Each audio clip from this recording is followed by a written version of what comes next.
so a couple things that we typically utilize in the office are what we call reposition maneuvers. It's kind of been coined for the functional neurology community because it is very different than what you'll see in an ENT or vestibular rehab office that's addressing the peripheral inner ear.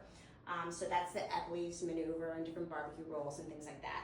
So what we do here is it's a modified version of it, and it's meant to address the central brain pathways that are involved in vestibular processing.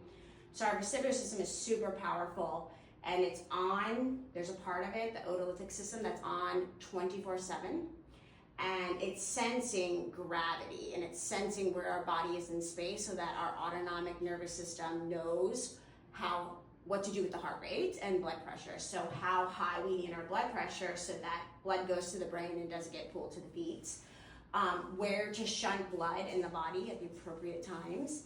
And this information is constantly changing and adapting, and it's reliant on these central vestibular pathways.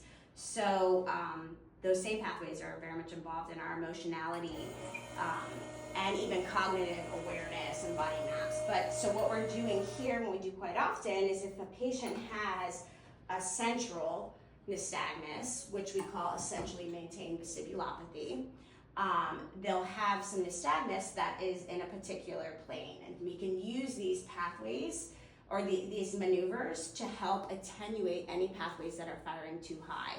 So if I'm center, but my brain is getting nystagmus, and I think I'm falling posteriorly, which would be an up and left beating type of nystagmus, and you'll have it when you have fixation, like your eyes are open, but I still will have this movement of my eyes. Even though I'm center, my brain thinks I'm falling this way. So I'm gonna have changes in all of my postural muscles, and also it's quite exhausting because my brain is working overtime all day long. So this is what we use, these type of maneuvers to help, and it helps attenuate, dampen it, so that we no longer have this nystagmus. When we're center, our brain is saying, yes, she's center, she's not moving.